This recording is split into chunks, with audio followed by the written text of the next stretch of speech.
that even if we do survive death, our skills don't. As a writer, I'm not prepared to accept those terms. What I find most depressing about the claims of the spiritualists is that so often they turn out to be deceptive. Spiritualism was tainted with fraud from the start. Margaretta Fox, one of the founding sisters, confessed in 1888 that she'd faked the spirit taps by clicking her toes. There were scandalous court cases. Henry Cavendish sued 3 charlatans for the return of over $150,000. Many mediums were caught using magicians' equipment. In this chair, the unscrupulous Mr. Eldred hid all the props for a spectacular spirit show until he was exposed in 1903. The great escape artist Harry Houdini tirelessly campaigned against the charlatans of the spiritualist world. He used his experience as a magician to expose their tricks. In 1944, Scottish medium Helen Duncan was jailed for fraud. Skeptics said her spirits were made of cardboard, coat hangers, and old vests. Even Camp Chesterfield suffered from scandals. In 1960, the Psychic Observer came out in mourning. Fraud had been uncovered at the camp. Editor Tom O'Neill had believed that an infrared camera would provide proof that spirit materialization was genuine. He was welcomed by the camp authorities. But to everyone's horror, the film showed all too clearly that the spirits were far from dead. The mysterious forms were actually well-known camp staff dressed in chiffon.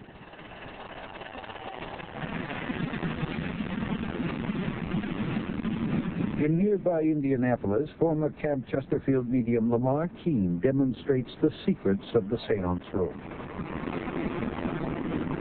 Good evening, friends of Earth. This is Dr. Charles Bailey. I'm the instrument in charge of the seance. It is a pleasure for me to meet you here today and to speak to you, that I might reveal the magnificent truth of spiritualism as we know it. Let's have the lights on, please. We're actually in a hotel room, converted into a makeshift seance room.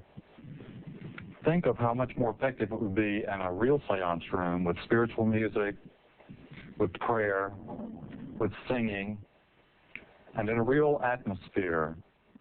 In this book, Keene confessed he'd always been a fake and explained how he fooled people in trumpet seances. Actually, in a real trumpet seance, what you would see would be this trumpet floating about the room. The spirit voice built within. The trumpet moving, perhaps landing in your lap, perhaps resting in the palms of your hand.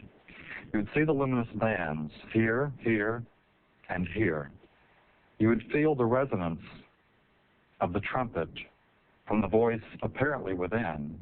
But actually what would be happening would be that I would be speaking through this trumpet, and the voice would be vibrating and bouncing from the other trumpet, making it resonate or vibrate.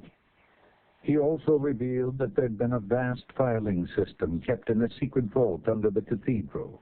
In it, they'd stored information stolen from visitors during seances. Later, the people would be amazed at the medium's knowledge. With tricks like these, he'd done very well for himself. I made quite a lot of money. I didn't always have time to count it all. Sometimes when camp was over, I would leave with a suitcase full of money. As you'll have realized by now, I'm not very much impressed by the evidence.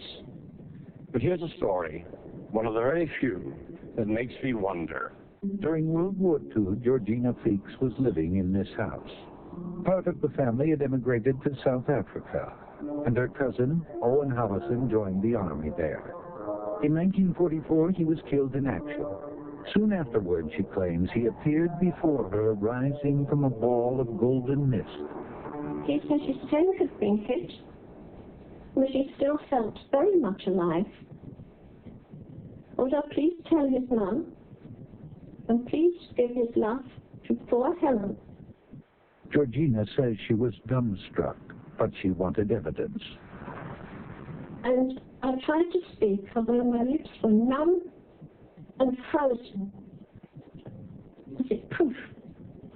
Give me proof. And he said, watch. And to my amazement, he opened the top of his shirt and took out a beautiful blue flower, a penetrating perfume. It was very beautiful. It wasn't just a daisy stuck on top of the stalk. It was long and bell-like, orchid-like. Wonderful scent permeated the entire room.